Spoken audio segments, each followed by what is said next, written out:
Les petites Antilles. Elles sont pour beaucoup synonymes de joie de vivre, de couleurs, de plage, de soleil, de métissage, de cocotiers et de détente. Pourtant, ces îles à l'histoire mouvementée et à la géographie capricieuse n'ont pas toujours été considérées comme un paradis. L'arc des Antilles est long de 3500 km. Ce collier qui sépare la mer des Caraïbes de l'océan Atlantique est constitué de 51 perles insulaires. Au nord, les îles sous le vent. Au sud, les îles du vent. Au centre, 2 départements français, la Guadeloupe et la Martinique. Et un territoire indépendant depuis 1979, Sainte-Lucie. Voici un voyage exceptionnel à la découverte de ces îles aux multiples facettes et de leurs habitants, issus d'une riche mosaïque de peuples, de religions et de cultures.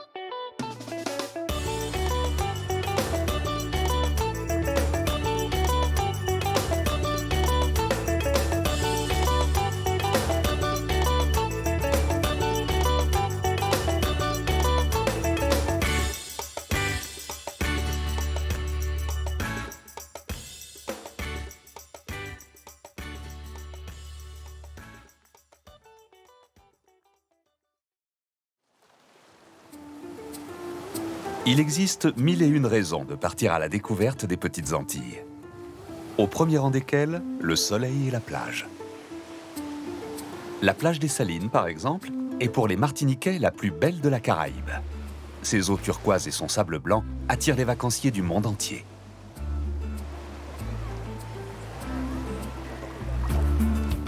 La beauté des paysages antillais conduit immanquablement à l'archipel des Saintes, au sud de la Guadeloupe. Sa baie merveilleuse est l'une des plus belles au monde.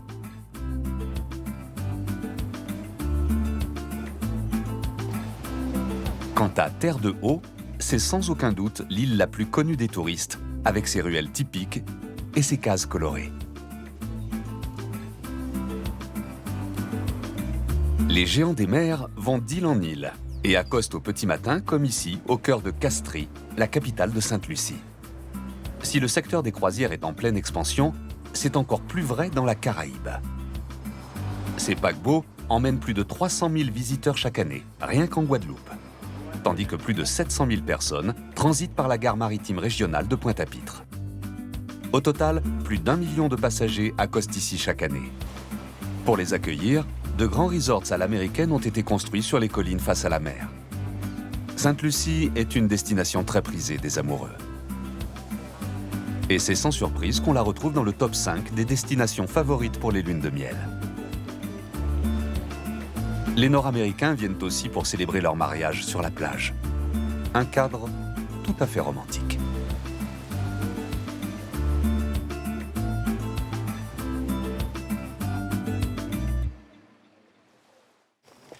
Mais la plage n'est pas le seul atout géographique des îles antillaises. Les visiteurs quittent souvent le bord de mer pour l'intérieur des terres. S'ils viennent ici, c'est pour s'élancer à l'assaut de ces majestueux volcans. La Soufrière, sur Basse-Terre, en Guadeloupe, est l'un des plus emblématiques. Il faut compter 3 heures pour atteindre son sommet, appelé la Découverte. La terre joue avec le ciel. Les nuages restent accrochés au relief des jours entiers. Le climat y est plus frais et bien sûr plus humide. En Martinique, la montagne Pelée se dresse fièrement face à l'observatoire de Morne-des-Cadets. Dans cet observatoire, construit en 1902, on prend le pouls de la Terre. L'arc des Antilles s'est formé il y a entre 25 et 30 millions d'années par ce qu'on appelle la subduction de 2 plaques. Donc ce sont 2 plaques tectoniques qui se rencontrent. Les volcans de l'arc des Petites Antilles sont distribués le long d'une chaîne qui en fait correspond au contact des 2 plaques. Donc on a la plaque nord-américaine qui vient rencontrer la plaque Caraïbe. Donc la plupart de ces îles suivent cet arc. On a quelques îles un petit peu anomalies comme la Barbade par exemple ou Grande-Terre en Guadeloupe qui sont des îles plutôt sédimentaires. C'est pour ça que l'île de la Barbade est excentrée par rapport à toutes les autres îles. Elle est beaucoup plus au large. C'est ce qu'on appelle une subsidence. En fait, la croûte terrestre remonte par l'action du fait que les 2 plaques se rencontrent. C'est en Martinique qu'est née la vulcanologie moderne. Malheureusement, à la suite d'un drame. L'éruption de la montagne Pelée en 1902, l'éruption volcanique la plus meurtrière du XXe siècle.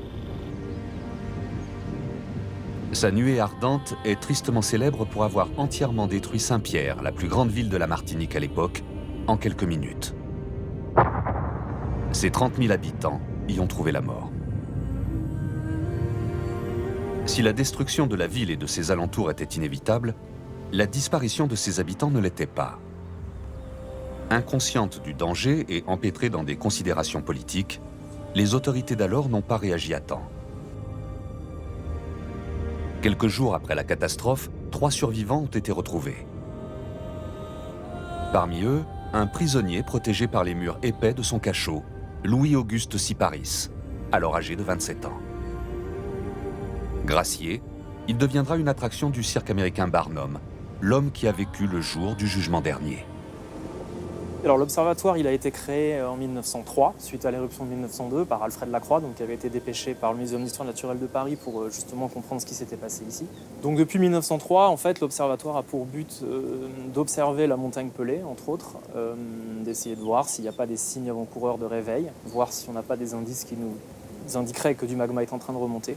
Il y a toujours une activité volcanique, on va dire, relativement intense au niveau de l'arc des Petites Antilles. On a des exemples à la soufrière de Guadeloupe, où il y a pas mal de fumerolles depuis une trentaine d'années. Nous, il n'y a plus de fumerolles depuis les années 60. Alors qu'à la soufrière de Guadeloupe, par contre, plusieurs indicateurs montrent qu'il se passe des choses en profondeur. Ça fait l'objet de beaucoup d'études, en fait, ce volcan. La soufrière, appelée aussi Vieux Madame La en créole, est le plus haut sommet des Petites Antilles. Ce stratovolcan culmine à 1467 mètres. Mais la vieille dame n'est pas tout à fait endormie. Au sommet, l'odeur de soufre omniprésente prend à la gorge. Et les fumerolles qui s'échappent en permanence du gouffre de Tarissan dessinent un paysage inquiétant. Sa dernière éruption remonte à 1976. Une faille s'est alors ouverte sur son flanc, laissant s'échapper d'immenses quantités de cendres, de boue et de vapeur d'eau. Grâce au travail d'observation des volcanologues, les autorités de l'époque prennent la mesure de la catastrophe à venir et ordonnent l'évacuation de près de 73 600 personnes. Certaines, traumatisées, ne reviendront jamais sur leur île. Les volcans ne sont malheureusement pas le seul danger pour les insulaires. La météo peut, elle aussi, menacer la sécurité des habitants. De juin à novembre, c'est la saison de l'hivernage. Les averses sont quotidiennes. L'air est chargé d'humidité, ce qui déclenche souvent, à partir du mois d'août, des tempêtes tropicales impressionnantes, et parfois même des ouragans. Un des risques majeurs qui peut affecter les Petites Antilles sont les cyclones tropicaux. Donc cyclone, c'est un terme générique qui définit toute perturbation qui comporte un centre autour duquel s'organise la circulation de basse couche, donc les vents. Quand les vents près du centre du système dépassent 60 km/h, donc à partir de ce stade, la tempête reçoit un prénom, elle est suivie, elle est baptisée. Et au-dessus de 120 km/h, on parle d'ouragan. En général, les ouragans majeurs se forment au sortir du continent africain et prennent de l'ampleur au fur et à mesure de leur déplacement. Il y a 3 impacts potentiels d'un cyclone tropical sur le territoire. D'abord le vent, donc là c'est directement lié à la puissance du phénomène, puisque justement le critère de classification c'est le vent. Le deuxième impact, ce sont des pluies torrentielles liées au système. L'ordre de grandeur, oui, c'est 50 mm/h et ça peut aller jusqu'à 200, 300, 500 mm en une journée. On a l'équivalent d'un tiers à peu près de la précipitation annuelle dans les systèmes les plus sévères. Et enfin, la dernière conséquence sur le territoire, c'est tout ce qui a trait à l'état de la mer sur le littoral et aux phénomènes de submersion marine qui peuvent lui être associés. Ces noms tristement célèbres sont entrés dans l'histoire.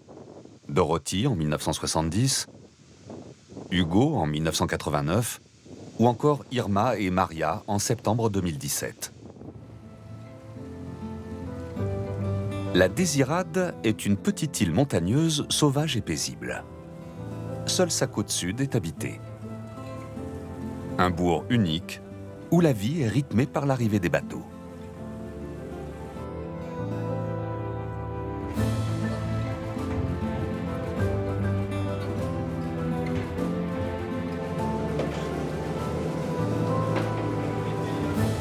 C'est un endroit préservé, presque hors du temps.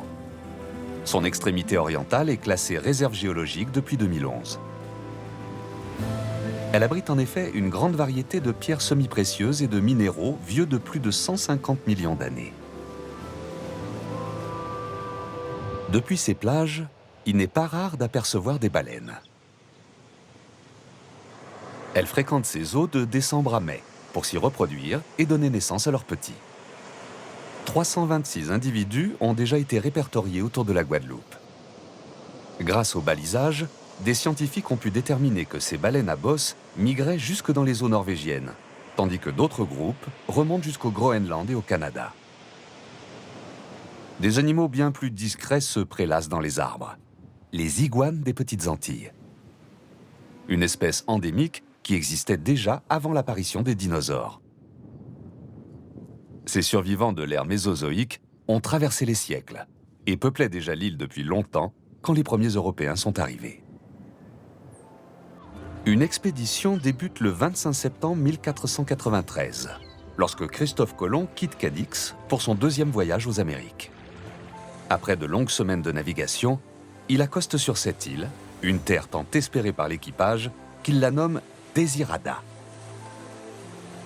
Puis il pose le pied sur l'île voisine qu'il nomme Marie-Galante, comme son vaisseau amiral. Viennent ensuite les îles des Saintes, découvertes le jour de la Toussaint. Sur ces îles peuplées d'Amérindiens Arawaks, la vie est alors paisible. La nature y est riche et généreuse. Les tribus se déplacent d'île en île à bord de pirogues. Les Arawaks vivent de cueillette et de pêche dans les eaux poissonneuses de la mer Caraïbe. Vers 1635, la Couronne de France et la Compagnie des îles d'Amérique colonisent la Guadeloupe et la Martinique. Dès lors, de nombreux affrontements entre Français, Espagnols et Anglais se succèdent pour occuper ces territoires. Sous le règne de Louis XIV, la culture de la canne à sucre se développe rapidement. Et avec elle, une ignominie, la traite négrière. Dès la fin du XVIIe siècle, le commerce triangulaire explose. Des bateaux quittent l'Europe avec des marchandises manufacturées qu'ils échangent sur les côtes africaines contre des esclaves. Commence alors une terrible traversée de l'Atlantique vers le Nouveau Monde. À bord des navires, les hommes sont stockés comme de vulgaires marchandises, enchaînés pour éviter toute rébellion. Les traversées durent près de 2 mois et demi. Les conditions sanitaires, l'insuffisance de réserves ainsi que les épidémies sont de lourds facteurs de mortalité. Près d'un captif sur 6 n'arrive pas à destination. Vendus à leur arrivée, ils connaissent alors le joug du fouet. Les esclaves transportent de lourdes charges dans les champs de canne, les bananeraies et les plantations de café. Chaque propriétaire doit tenir un registre précis de ses esclaves, document indispensable pour s'acquitter de l'impôt, mais aussi bénéficier des titres de noblesse et des terres offertes par le roi à tout planteur qui dispose de plus d'une centaine d'esclaves. La Révolution française vient bouleverser ce système. La Convention nationale décrète l'abolition de l'esclavage en 1794. Mais cette décision n'est pas appliquée dans toutes les colonies françaises. En Martinique, les grands propriétaires favorisent alors l'occupation par les Britanniques afin de préserver le système esclavagiste. En Guadeloupe, en revanche, Victor Hugues, gouverneur de l'île, parvient à bouter les Anglais hors du territoire et maintenir l'abolition. À son accession au pouvoir en 1802, Napoléon Bonaparte rétablit l'esclavage. Il envoie ses forces armées pour faire appliquer la mesure. Cette décision révolte le colonel Louis Delgrès, qui se soulève contre l'esclavagisme. La ville de Basse-Terre abrite encore le fort Delgrès, un lieu chargé d'histoire, où ce monument rappelle l'issue fatale de cette mutinerie. Acculé par l'armée, Delgrès et ses 300 hommes se font sauter au cri des Jacobins, vivre libre ou mourir. En 1833, Victor Schœlcher, journaliste français, publie dans un ouvrage que l'homme noir n'est pas moins digne de la liberté que l'homme blanc. Ce réquisitoire mènera à l'abolition définitive de l'esclavage en 1848.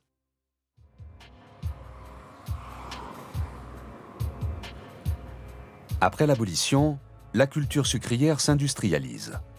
En témoigne l'habitation Roussel-Trianon, une exploitation sucrière sur la côte sud-ouest de Marie-Galante.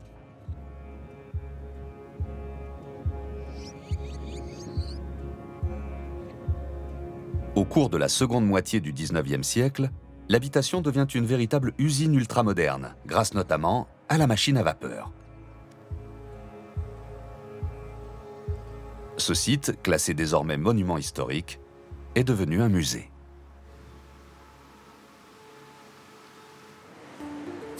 Si le passé colonial a marqué l'architecture, la case créole reste le symbole de la liberté. Après l'abolition, les esclaves devenus libres s'installent sur des terrains vacants, souvent près des côtes, pour y construire leurs habitats. La case est composée d'une ossature de bois dotée de 2 portes, sans serrure ni fenêtre. Elle est généralement orientée de manière à bénéficier de l'air rafraîchissant des alizés. Son toit à 2 pans laisse couler l'eau des pluies tropicales. L'unique pièce de vie sert de chambre, tandis que la terrasse couverte permet de faire la cuisine et de recevoir. Mais la case créole, bien qu'encore présente dans le paysage, est de plus en plus délaissée au profit de constructions modernes.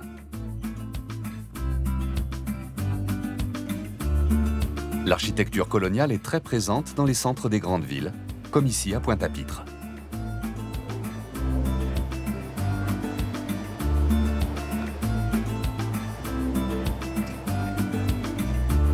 Les immeubles et leurs balcons de fer forgé ont plus ou moins bien traversé le temps.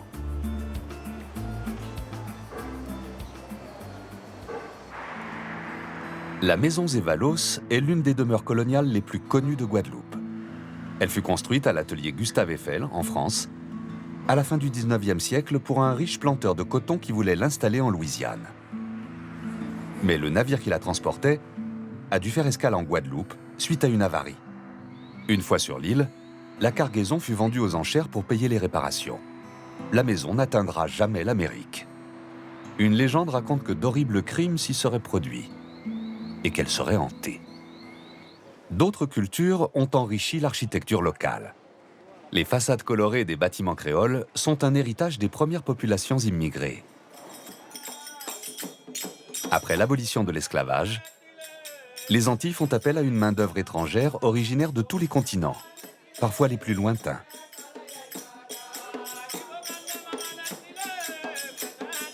Le 24 décembre 1854, l'Aurélie est le premier navire à débarquer des travailleurs venus de Pondichéry. Plus de 42 000 Indiens suivront, avec chacun en poche un contrat de 5 ans renouvelable.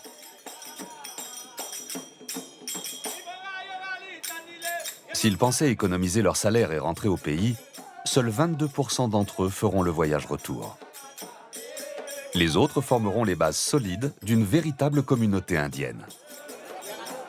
Appelés coolies, ces hommes et ces femmes sont d'abord considérés comme des citoyens de seconde zone. Ce n'est qu'en 1922 qu'ils obtiennent la nationalité française.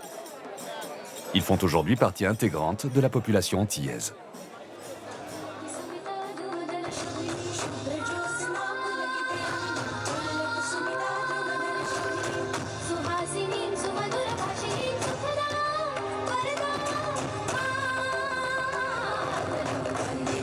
La représentation de l'antillaise en tenue madras est récente. Du temps du commerce triangulaire, ce tissu était importé de la ville de Madras, en Inde, appelée aujourd'hui Chennai. Le madras est arrivé très tôt en Martinique, dès le XVIe voire XVIIe siècle, sauf que c'était porté par les créoles blanches, les femmes créoles, les créoles blanches, qui se nouaient la tête. Le madras était pas à la portée de tous, et en tout cas pas à la portée des nouveaux livres, en tout cas. Le costume, il est lié à l'histoire du pays parce que si on remonte à l'esclavage, les maîtres étaient au départ tenus de donner un certain métrage de tissu aux esclaves pour qu'ils puissent s'habiller. C'était en particulier en blanc. Après, la femme antillaise courageuse comme elle est a su, après l'esclavage, créer une mode qui lui est propre. Inspiré bien sûr des costumes d'Europe, des costumes des Indes et aussi des costumes d'Afrique, ce qui a donné le costume traditionnel que l'on connaît aujourd'hui. La religion aussi joue un rôle important dans l'identité des Petites Antilles. Le catholicisme y a été introduit par les premiers colons. Convertis de force dès leur arrivée, les esclaves ont néanmoins réussi à conserver une partie de leurs croyances traditionnelles. Les esprits gardent une grande place dans la culture créole. Bien que le vaudou ne soit pas aussi répandu qu'en Haïti, on dit que des esprits veillent sur l'or enterré par d'anciens esclaves. Quand l'un d'eux apparaît en rêve, c'est pour indiquer le lieu où trouver le trésor. Aujourd'hui, la messe est suivie avec assiduité et on vient à l'église en famille, élégamment vêtu.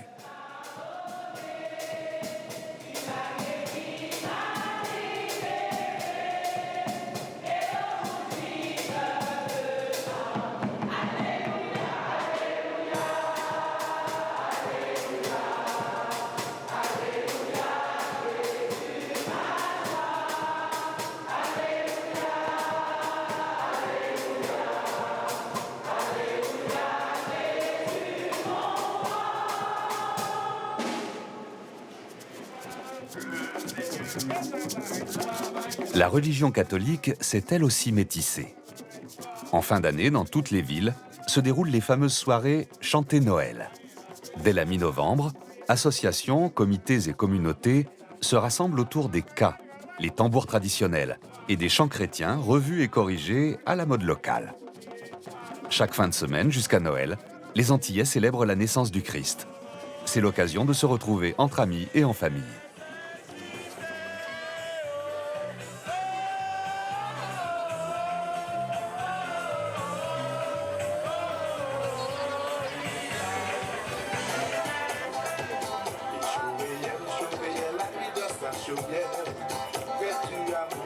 Temps fort de l'année, les soirées Chanter Noël sont des fêtes intergénérationnelles auxquelles tout le monde participe.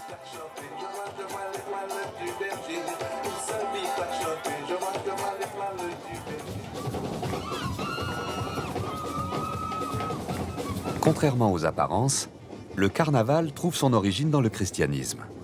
Il a été introduit par les colons au XVIIe siècle et continue de suivre le calendrier religieux.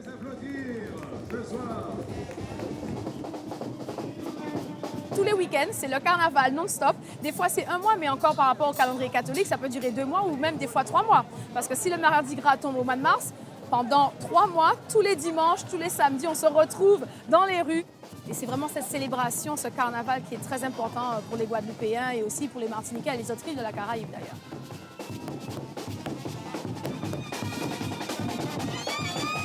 C'est progressivement que les esclaves ont été autorisés à y participer et à y intégrer certaines de leurs traditions.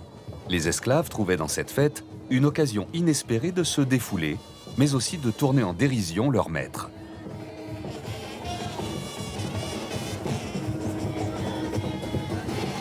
En amont du défilé, des groupes d'enfants ouvrent la route en faisant claquer leurs fouets sur le bitume. Si l'utilisation du fouet peut paraître choquante, il n'en est rien. Il symbolise aujourd'hui, par phénomène d'inversion, la volonté d'être seul maître de sa vie. C'est la tradition, la culture, c'est l'âme de ce peuple en fait. Et il se manifeste de plusieurs manières, que ce soit dans les groupes apos, qui sont les groupes traditionnels, avec le cas, le tambour, la démarche, le côté engagé, que ce soit avec les groupes à caisse claire, qui sont un peu plus avec les paillettes, les fresques et tout ce qui est un peu plus joli, on va dire, en matière de couleurs. Tout le monde arrive à trouver sa manière de s'exprimer, en fait, son expression du carnaval à travers les différents types de groupes en Guadeloupe. Et cette période, c'est vraiment une période particulière parce qu'on se relâche, on se défoule et il y a une liberté qu'on ne retrouve pas les autres mois de l'année, en fait. Donc c'est vraiment unique, ça fait partie intégrante de l'âme guadeloupéenne, en fait.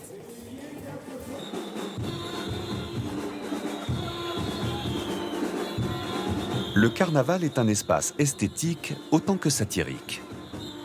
En marge du défilé officiel, des groupes appelés masses jouent des scénettes muettes. Ils font référence à des personnages historiques ou imaginaires de l'île ou miment un événement marquant de l'année.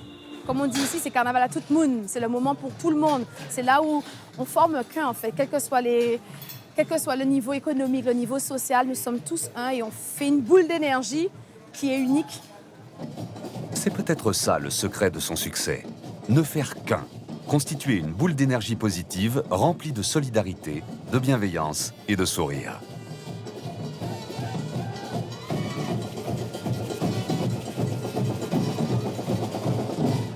Matamba, Matamba, mesdames, messieurs.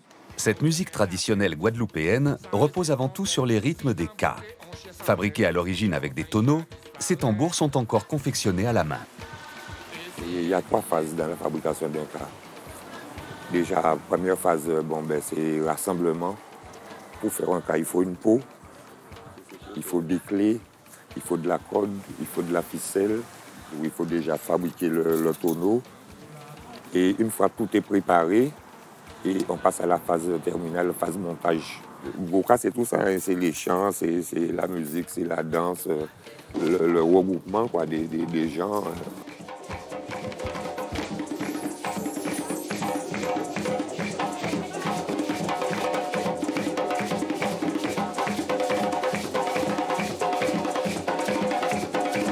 Réunis autour des ka le samedi soir, les esclaves recherchaient autrefois dans cette musique un exutoire et un peu de joie.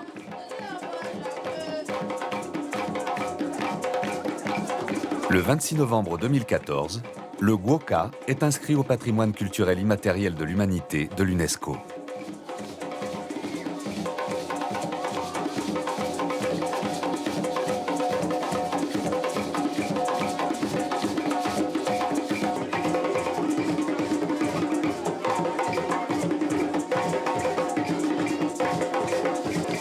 Basé sur l'improvisation, le gwoka est de tous les rassemblements, de toutes les fêtes.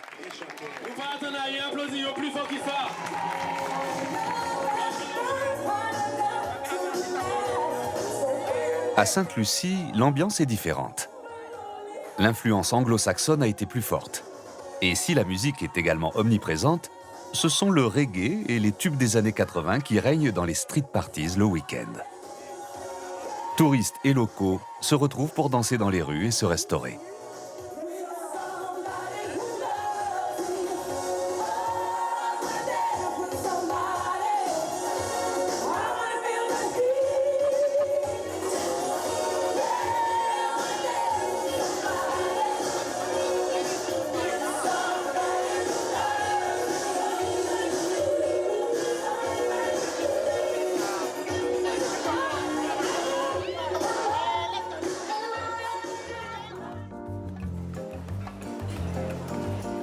La réputation de la gastronomie antillaise n'est plus à faire.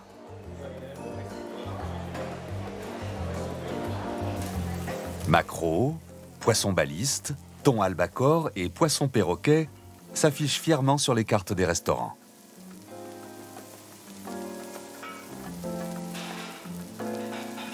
Les gambas, ou wassou, se dégustent accompagnés de sauce coco ou flambés au rhum vieux.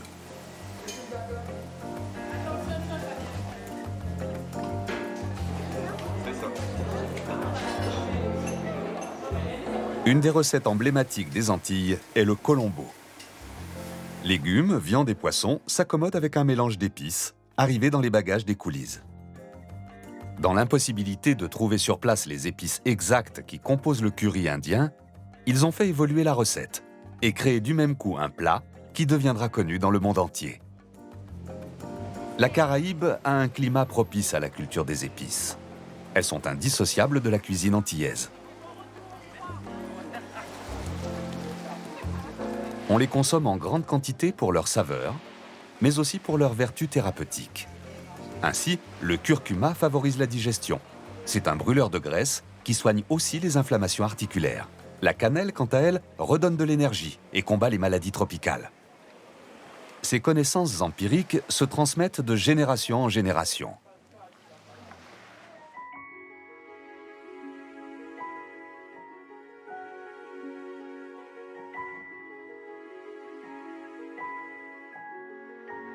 C'est aux Saintes, à Terre-de-Bas, que se cultive le bois d'Inde.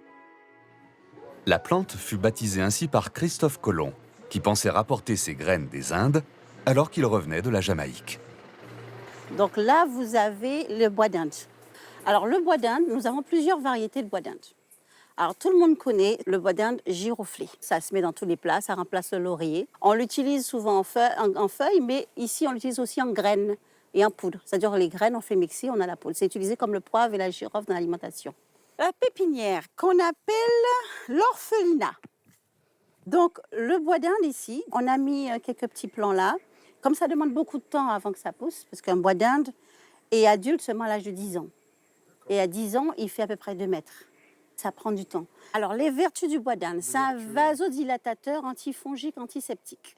Donc, tout ce qui est douleur, courbature, sciatique, rhumatisme, arthrose, piqûre de moustique, dégage les bronches.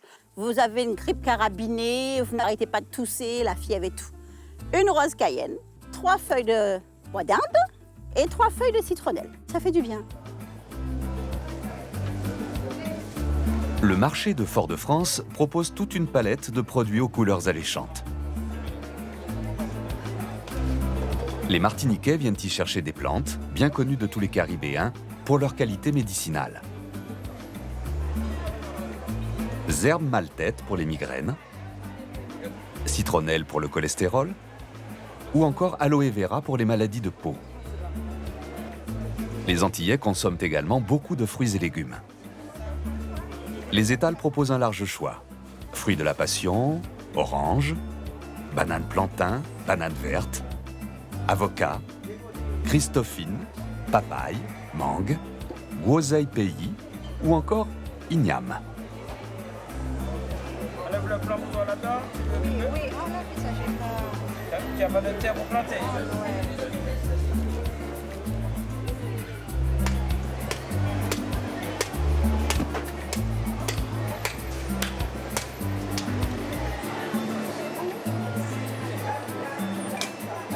Les vendeurs ambulants sont légion, qu'ils soient en bord de rue, de route ou de plage. Parmi les incontournables, il y a le sorbet coco.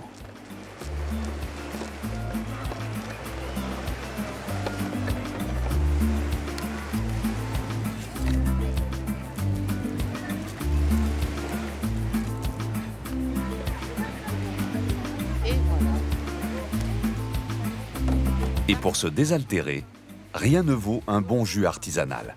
Alors, j'ai ananas, betterave, concombre, citron gingembre. C'est pas beau ça? Merci, bonnes vacances. Au détour d'une route, il est encore possible de découvrir l'une des 3 dernières cassaveries de Guadeloupe. Les cassaves sont de petites galettes élaborées à partir de farine de manioc et cuites au feu de bois. Bon, si on tamise la farine de manioc, on le tamise. On tamise. Ce qu'on faisait avant, un après-midi, on prenait ça en goûter. Et même aussi un petit déjeuner. Et puis, ça, c'est. Auparavant, c'était, si tu veux, la boulangerie. Hein, c'était la boulangerie guadeloupéenne. Tu vois, beaucoup de choses se faisaient à base de manioc. Et c'est après, lorsqu'il y a eu le développement français, bon, le développement a un peu pris la boulangerie moderne, quoi. Nature, ou bien fourrées au fromage ou encore à la coco, ces galettes ne contiennent pas de gluten et ont une saveur délicieuse, légèrement caramélisée.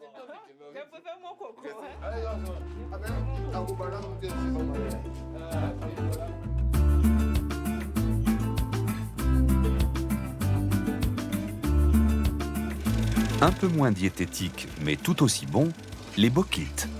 Ce sont des sandwichs très nourrissants. Les vendeurs ambulants font frire ces pains dans l'huile de tournesol avant de les remplir avec de la morue, des œufs, du jambon, du fromage ou du piment.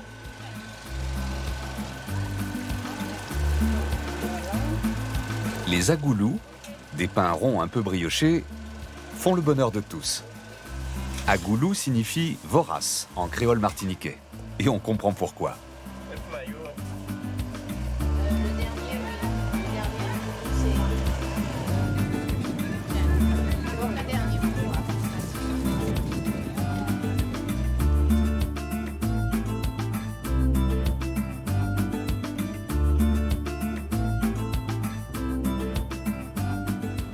Une autre spécialité antillaise est connue dans le monde entier.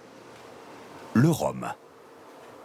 Il est fabriqué à base de canne à sucre, une graminée tropicale à croissance rapide qui peut atteindre 6 mètres de haut. La canne à sucre est introduite aux Antilles en 1493 par Christophe Colomb. Mais sa culture ne se généralise qu'au XVIIe siècle. À la saison sèche, la canne concentre ses sucres. La récolte débute généralement en janvier.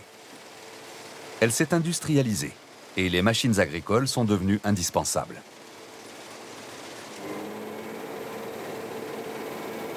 Une fois que la canne est coupée, en général, on va la laisser repousser. Alors nous, on ne va surtout pas brûler la canne, ce qui fait qu'on va bénéficier de toute la paille qui est rejetée sur le sol. Et cette paille va protéger justement le sol contre l'agression de la pluie, du soleil et du vent. Très rapidement, la canne pousse de 3 cm par jour, donc la canne va recouvrir le sol et empêcher les herbes de pousser. D'abord utilisé comme remède, le rhum s'est popularisé lorsqu'il est devenu obligatoire sur les bateaux au XVIIe siècle. Il est remis à la mode en Europe pendant la Première Guerre mondiale, durant laquelle il remplace le vin pour soutenir les troupes. Depuis, le rhum est au 3e rang de la consommation de spiritueux dans le monde. Les champs se trouvent généralement dans l'environnement immédiat de l'usine. Cette distillerie, fondée en 1895 à Sainte-Marie, est la plus ancienne de Guadeloupe encore en activité. Elle fonctionne toujours à la vapeur. L'avantage de la machine, c'est que vous coupez et dans les minutes qui suivent, la canne peut être broyée à la distillerie.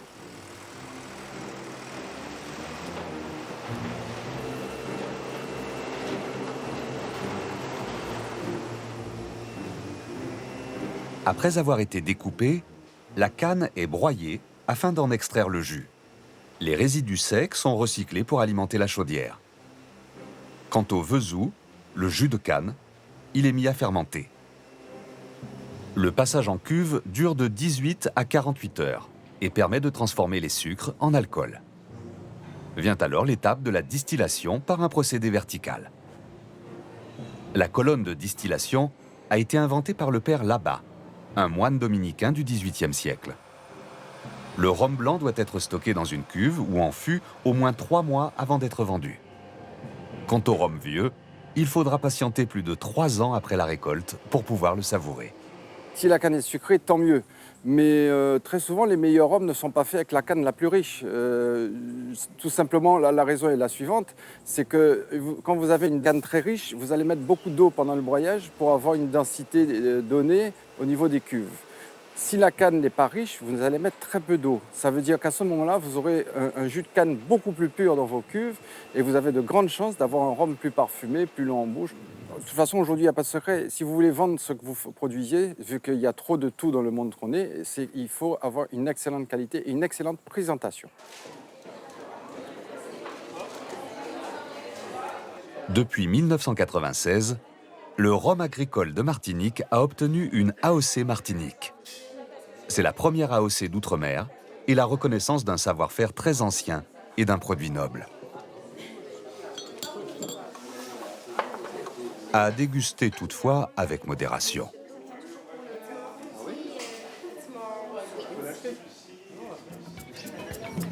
Si la production de rhum s'est industrialisée depuis longtemps, les bœufs ont servi jusque dans les années 60 d'animaux de trait. Ils étaient utilisés pour le travail dans les champs, mais aussi pour le transport de la canne. De nos jours, la tradition des bœufs tyrans connaît encore un franc succès. Cette compétition oppose des attelages dans des courses chronométrées. Le parcours est le même pour tous.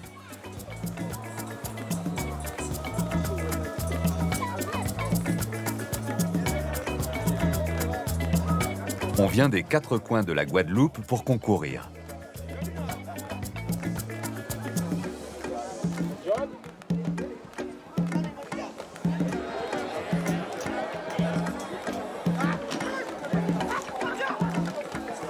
Et l'événement déchaîne les passions. Le poids tiré par les animaux est en moyenne de 1700 kg. Durant la course, le propriétaire de l'attelage ne doit pas donner plus de 12 coups de fouet.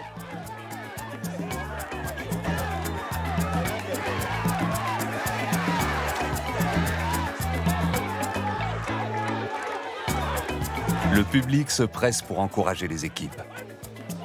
À l'approche de la ligne d'arrivée, une véritable frénésie s'empare de la foule.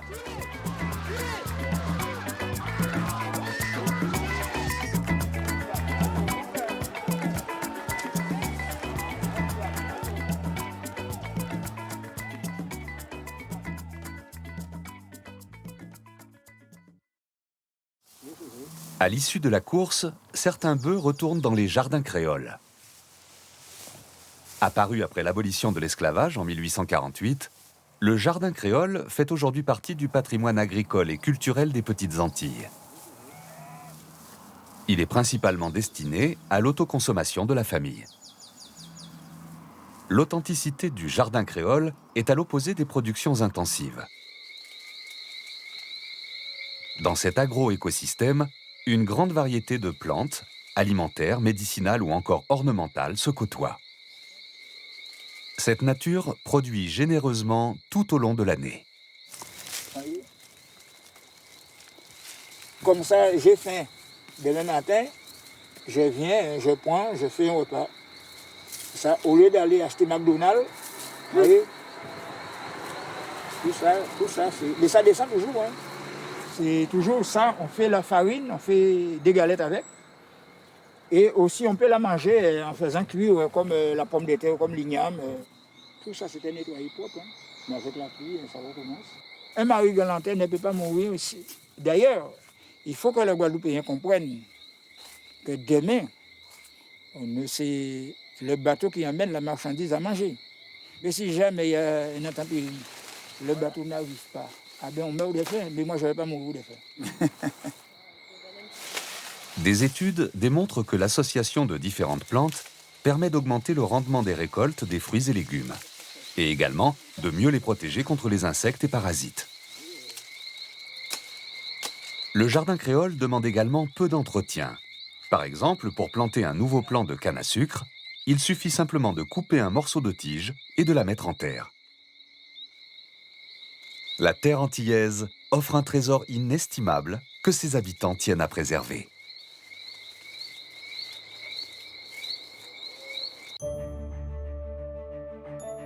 Si la culture de la canne à sucre est prédominante aux Antilles, elle n'a pas totalement supplanté celle du café. Aujourd'hui, l'habitation Lagrivelière tente de perpétuer ce savoir-faire. Situé à Vieux-Habitants, sur Basse-Terre, en Guadeloupe, ce lieu fondé au XVIIe siècle est désormais un écomusée. Il permet de mieux comprendre le passé, tout en développant une économie durable autour du cacao et du café. Une culture qui ne peut pas s'industrialiser, car les cerises ne mûrissent pas toutes en même temps sur le caféier. Elles doivent être récoltées manuellement.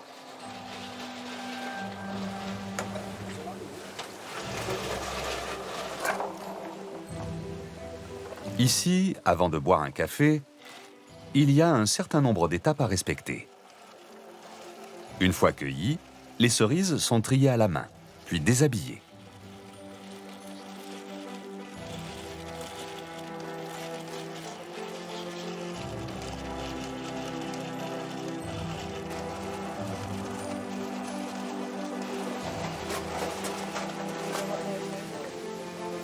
Les graines sont alors séchées dans de grands tiroirs, étape préalable à la torréfaction.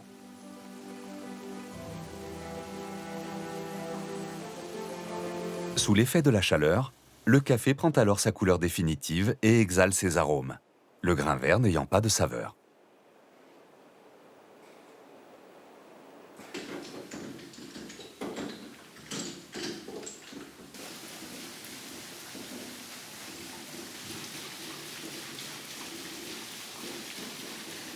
L'air frais, le sol volcanique riche en minéraux et bien sûr le climat de la Guadeloupe sont propices à la culture du café.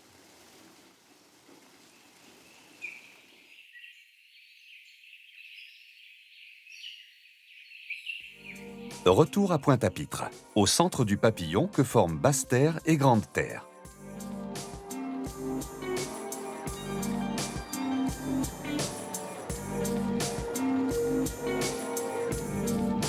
Pour partager ses produits d'exception avec le reste du monde, la Guadeloupe et les autres îles des Antilles ont développé leurs infrastructures portuaires.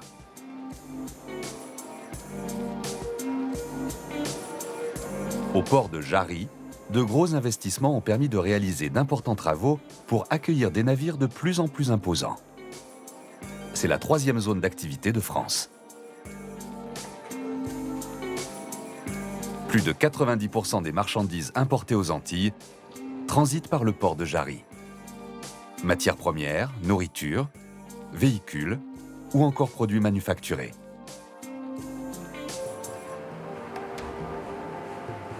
Mais cette zone industrielle s'est développée aux dépens d'un écosystème particulièrement fragile, la mangrove. Dans les années 50, elle s'étendait sur près de 800 hectares. Aujourd'hui, elle est réduite à peau de chagrin. Il n'en reste plus que 200 hectares. Elle a longtemps été utilisée comme décharge. Depuis, les hommes ont décidé de sanctuariser cet espace naturel, si utile à la biodiversité de l'île. Ils ont délimité ce qu'il reste de la forêt marécageuse. Le palétuvier est le seigneur de la mangrove. Il sert de nurserie aux poissons et aux langoustes qui viennent se cacher dans ses racines enchevêtrées. L'écosystème marin subsiste grâce à un équilibre subtil entre la mangrove et le récif corallien. Le premier absorbe les sédiments, le second protège les rivages de la houle. Le récif est très fragilisé par le réchauffement des eaux, mais aussi par l'utilisation des crèmes solaires qui provoquent le blanchissement des coraux. Située dans le grand cul-de-sac marin au nord de la Guadeloupe, l'îlet Carrette s'est métamorphosée après le passage de différents cyclones. Il a perdu ses arbres, en particulier ses cocotiers, dont les racines renforçaient la cohésion du sable. L'îlet a rétréci un peu plus chaque année. La sensibilisation des visiteurs et le replantage des cocotiers sont les ultimes moyens mis en œuvre pour tenter de sauver l'îlet. La biodiversité des Petites Antilles est généreuse, mais également fragile. L'intérieur des terres abrite des forêts tropicales humides.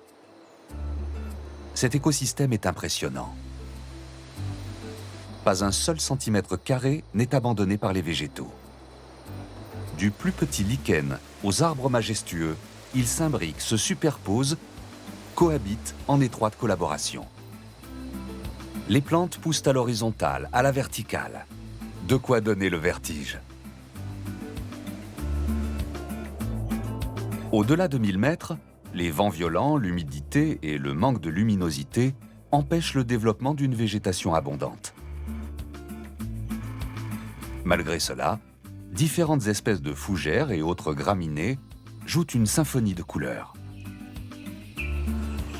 On y trouve aussi une incroyable diversité de fleurs qui n'existe que sous les latitudes tropicales. La Martinique est d'ailleurs surnommée l'île aux fleurs. Cette végétation dense, riche et variée offre à la faune une belle aire de jeu. Ici, les animaux ne sont pas féroces.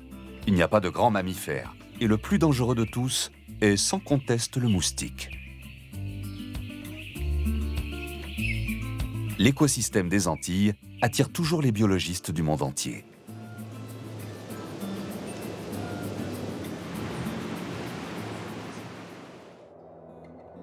Les Petites Antilles ont développé une culture commune à toutes ces îles qui dépasse les frontières.